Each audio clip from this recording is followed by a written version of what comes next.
യേശുവേ സ്തോത്രം, യേശുവേ നന്ദി, യേശുവേ ആരാധന, യേശുവേ മഹത്വം.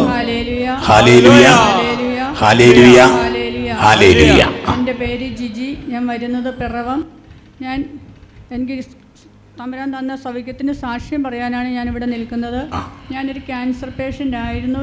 8 വർഷം മുമ്പ് എൻ്റെ ഉമിനീർ ഗ്രന്ഥിയിൽ ക്യാൻസർ വന്ന് സുഖപ്പെട്ടതാണ്. ഈ കഴിഞ്ഞ ക്രിസ്മസിൻ്റെ 2 ദിവസം മുമ്പ് എൻ്റെ അടിവയറ്റിൽ ഒരു മുഴ വീണ്ടും പ്രത്യക്ഷപ്പെട്ടു. അപ്പോൾ ഞാൻ ഓർത്ത്, ദൈവമേ, വീണ്ടും അസുഖം വരുവാണോ? ഞാൻ എല്ലാ ചൊവ്വാഴ്ച ഇവിടെ വന്നുകൊണ്ടിരിക്കുന്നതാണ്. ഇനി അസുഖം വന്ന് എനിക്കിനി ഇവിടെ വരാൻ പറ്റത്തില്ലല്ലോ എന്നോർത്ത് ഞാൻ പ്രാർത്ഥിച്ചുകൊണ്ടിരുന്നു. ഇവിടുന്ന് വെഞ്ചരിച്ചു തന്ന വെള്ളം ഞാൻ എൻ്റെ തടുപ്പിൽ മുഴയിൽ പുരട്ടി 13 നൊവേന 13 പ്രാവശ്യം കുരിശ് വരച്ച് ചൊല്ലിക്കൊണ്ടിരുന്നു. അപ്പോൾ എൻ്റെ ഹസ്ബൻഡ് എന്നോട് പറഞ്ഞു, അത്രയും പെട്ടെന്ന് ഹോസ്പിറ്റലിൽ പോകാൻ. ഞാൻ പറഞ്ഞു, അടുത്ത ചൊവ്വാഴ്ച അന്തോണീസ് പുണ്യാലിൻ്റെ അടുത്ത് പോയിട്ട് അന്തോണീസ് പുണ്യാലിനെയും കൂട്ടിയേ ഞാൻ ഹോസ്പിറ്റലിൽ പോകുന്നുള്ളൂ. ഞാൻ ഇവിടെ വന്ന് ചൊവ്വാഴ്ച ഇവിടെ വന്ന് പ്രാർത്ഥിച്ചു. അച്ഛൻ്റെ നവനെ കൂടി ഈ സമയത്ത് ഞാൻ ഇവിടെ നിന്ന് കാരിത്താസ് ഹോസ്പിറ്റലിൽ ഒങ്കോളജിയിൽ ഡോക്ടറെ കാണാനായിട്ടാണ് പോയത്. അവിടെ ചെന്ന് ഡോക്ടറെ കണ്ടു. ഞാനിവിടെ നിന്ന് വെഞ്ചരിച്ച വെള്ളവും മണ്ണും ഡോക്ടറെ കാണുന്നതിന് മുമ്പ് കഴിച്ചു. എൻ്റെ ഷോളിനകത്ത് അന്തോണീസ് പുണ്യാലിൻ്റെ നൊവേനയും മാതാവിൻ്റെ കാശുരവും ഞാൻ പൊതിഞ്ഞു പിടിച്ച് ഡോക്ടറെ അടുത്ത് ടേബിളിൽ കിടന്നുകൊണ്ട് ഞാൻ പ്രാർത്ഥിച്ചു. ഡോക്ടർ നോക്കിയിട്ട് പറഞ്ഞു, എന്താണെന്ന് പറയാൻ പറ്റില്ല, കണ്ടിട്ട് ഇത് ഒരാഴ്ചയല്ലേ ആയുള്ളൂ, അതുകൊണ്ടൊരു 3 ആഴ്ച വെയിറ്റ് ചെയ്യാൻ പറഞ്ഞു. എന്നോട് പറഞ്ഞു, ഈ മുഴ ചുരുങ്ങി പോവുകയാണെങ്കിൽ വരണ്ട, അല്ലെങ്കിൽ ഇത് ഇതുപോലെ ഇരിക്കുകയോ വളരുകയോ ചെയ്യുന്നുണ്ടെങ്കിൽ ഉടനെ തന്നെ വരണമെന്ന് പറഞ്ഞു. അപ്പോൾ എനിക്ക് വേദനയൊന്നുമില്ലായിരുന്നു. ഞാൻ വേറെ മരുന്നുകളൊന്നും തന്നില്ല. ഞാൻ തിരിച്ച് വീട്ടിൽ ചെന്ന് ഇവിടുന്ന് വെഞ്ചരിച്ച ഈ വെള്ളം 13 നൊവേന ഞാൻ വെളുപ്പിന് എഴുന്നേറ്റ് ചൊല്ലും. അടുപ്പിച്ച് 13 ഒരുമിച്ച് ചൊല്ലി 13 പ്രാവശ്യം നൊവേന ഈ വെള്ളം കൊണ്ട് ഞാൻ കുരിശ് വരച്ച് പ്രാർത്ഥിച്ചു. എൻ്റെ ഈശോയെ, ഈശോയുടെ തിരുരക്തമാകുന്ന ഔഷധം എൻ്റെ തടുപ്പിലേക്ക് ഒഴുക്കി യേശുനാമത്തിൻ്റെ ശക്തിയായി ക്യാൻസർ രോഗത്തിൽ നിന്ന് എന്നെ രക്ഷിക്കണേ യേശുവേ, യേശുവേ, യേശുവേ. ഈ ലോകത്തൊരു ഡോക്ടർക്കോ മരുന്നിന് എന്നെ സുഖപ്പെടുത്താൻ സാധിക്കില്ല. ഈശോയുടെ തിരുരക്തമാണ് എൻ്റെ രക്തത്തിൽ വന്നത്. ഇങ്ങനെ പ്രാർത്ഥിച്ചുകൊണ്ട് എല്ലാ ദിവസവും പ്രാർത്ഥിച്ചുകൊണ്ടിരുന്നപ്പോൾ ഈ മുഴ പതുക്കെ ചുരുങ്ങി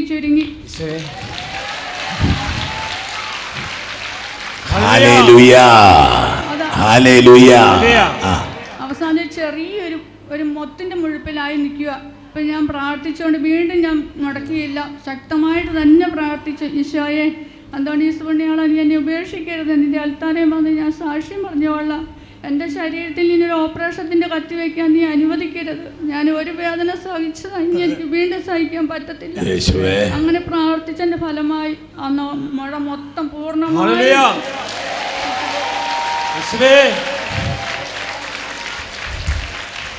ഒരു കുഴപ്പമില്ല. ഡോക്ടറെ അടുത്ത് പോയോ? ഡോക്ടർ പറഞ്ഞു ചുരുങ്ങി പോയാൽ വരണ്ടെന്ന് പറഞ്ഞു. അതുകൊണ്ട് പോയില്ല. പൂർണ്ണമായിട്ടും പോയി. പൂർണ്ണമായിട്ട് പോയി. അന്ന് ഇനി പോകണ്ട. അച്ഛൻ്റെ അടുത്ത് വന്നപ്പോൾ അച്ഛൻ പറഞ്ഞു, നിനക്ക് ഒരു കുഴപ്പമില്ല, ധൈര്യമായിട്ട് പോയിക്കോളാൻ പറഞ്ഞു. ധൈര്യമായിട്ട് പോകും, അസുഖമില്ല. ഹല്ലേലൂയ. അതുപോലെ എൻ്റെ ഭർത്താവിൻ്റെ ഹാർട്ട് ബീറ്റ് കുറഞ്ഞു വരുന്ന അസുഖമായിരുന്നു. ഡോക്ടർ പറഞ്ഞു, ഒരു മരുന്നുമില്ല, ഏത് സമയം വേണേലും കുഴഞ്ഞു വീഴാം, അപ്പം ഹോസ്പിറ്റലിൽ എത്തിക്കണമെന്ന് പറഞ്ഞു. അത് കേട്ട് അന്ന് തൊട്ട് ഞാൻ എന്നും വെഞ്ചരിച്ച വെള്ളം വന്നിട്ടില്ല. അങ്ങനെ വെഞ്ചരിച്ച വെള്ളം കുരിശ് വരച്ച് എല്ലാ ദിവസവും ഞാൻ രാവിലെയും വൈകിട്ടും പ്രാർത്ഥിച്ചുകൊണ്ടിരുന്നു. ഒരു ജോലിയും ചെയ്യരുതെന്നാണ് ഡോക്ടർ പറഞ്ഞിരുന്നത്. എന്നാലും കുറച്ച് ദിവസമൊക്കെ അനങ്ങാതെ നിന്നിട്ട് പിന്നെ വീണ്ടും ജോലിയൊക്കെ ചെയ്യാൻ തുടങ്ങി. ഡോക്ടർ അങ്ങനെ പലതും പറയുമെന്നും പറഞ്ഞുകൊണ്ട് ജോലിയൊക്കെ ചെയ്തുകൊണ്ടിരുന്നു. അങ്ങനെ 1 വർഷം കഴിഞ്ഞു. 1 വർഷം കഴിഞ്ഞ് ഒരു ദിവസം വൈകിട്ടങ്ങ് കുഴഞ്ഞു വീണു. 1 കൊല്ലം കഴിഞ്ഞപ്പോൾ 1 വർഷം കഴിയുമ്പോൾ കുഴഞ്ഞു വീണു കഴിഞ്ഞപ്പം എൻ്റെ കുറച്ച് വെള്ളമൊക്കെ തളിച്ച് വേഗം എഴുന്നേപ്പിച്ച് ബെഡിൽ കിടത്തി. വെഞ്ചരിച്ച വെള്ളം വെഞ്ചരിച്ച വെള്ളം ഉണ്ടായിരുന്നു. അതുകൊണ്ട് നെറ്റ് കുരിശ് വരച്ച് അന്തോണീസ് പുണ്യാലിൻ്റെ നൊവേനയും നെഞ്ചത്ത് വെച്ച് കിടന്നു. ഇനി കുറച്ച് സമയം കഴിയുമ്പോൾ എന്നോട് പറഞ്ഞു, എനിക്ക് ഛർദ്ദിക്കാൻ വരും, എഴുന്നേക്കണം എന്ന് പറഞ്ഞു. എഴുന്നേറ്റ് വീണ്ടും ഛർദ്ദിക്കാനായിട്ട് വാഷ് ബേസിൻ്റെ അടുത്തേക്ക് പോയപ്പോൾ ഒന്നും കൂടെ കുഴഞ്ഞു വീണു. അപ്പോൾ വേഗം തന്നെ കാരിത്താസ് ഹോസ്പിറ്റലിൽ എത്തിച്ചു. അവിടെ വന്ന് കാഷ്വാലിറ്റിയിലാണ് കണ്ടത്. ഡോക്ടർ പറഞ്ഞു, ECG എക്കോയൊക്കെ എടുത്തിട്ട് ഒരു കുഴപ്പമില്ല ഹാർട്ടിന്. പിന്നെ എന്തായിരിക്കും, അപ്പം ബ്രെയിൻ ആയിരിക്കും കുഴപ്പമെന്ന് പറഞ്ഞു. അവർ പറഞ്ഞു MRI എടുക്കാൻ പറഞ്ഞു. അപ്പോൾ പുള്ളിക്കാരൻ പറഞ്ഞു, ഒരു MRI എടുക്കണ്ട, എനിക്ക് ഒരു കുഴപ്പവും ഇല്ല, എനിക്ക് പനി വന്നതിൻ്റെ ക്ഷീണം കൊണ്ട് കുഴഞ്ഞു വീണു, അല്ല എനിക്കൊരു കുഴപ്പവും ഇല്ലെന്ന് പറയുന്നു.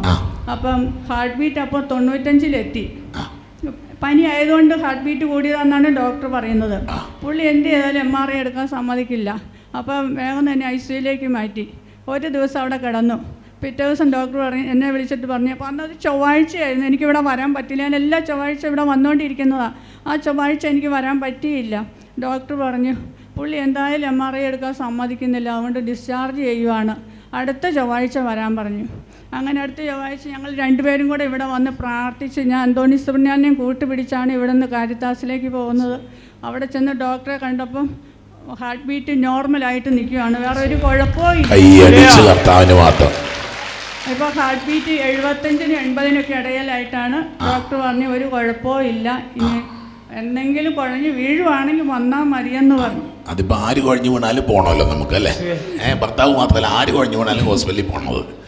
ഹല്ലേലൂയ. കുഴഞ്ഞു വീഴാതിരിക്കാൻ വേണ്ടിയാണ് നമ്മൾ വെഞ്ചരിച്ച വെള്ളം കുടിക്കുന്നത്, നമ്മൾ കുരിശ് വരയ്ക്കുന്നത്, പ്രാർത്ഥിക്കുന്നത്. എല്ലാ ജോലിയും ചെയ്യുന്നുണ്ട്, ഒരു കുഴപ്പമില്ല. കൈയടിച്ച് കർത്താവിന് മാത്രം കൊടുത്ത് ദൈവം തന്നെ അനുഗ്രഹിക്കട്ടെ. മകളെ, നിന്റെ കുടുംബത്തെ, നിന്റെ ജീവിത പങ്കാളി, നിന്റെ കുഞ്ഞുങ്ങളെ, പ്രിയപ്പെട്ടവരെ, ഹല്ലേലൂയ. കൂട്ടയത്ത് വാഴുന്ന അന്തോണീസ് പുണ്യവാനെ സ്വീകരിക്കൂ കൈകൾ നീട്ടി. ആപിയാമിൻ അർത്ഥനകൾ ഉപേക്ഷിച്ചാലുപേക്ഷിക്കാതെ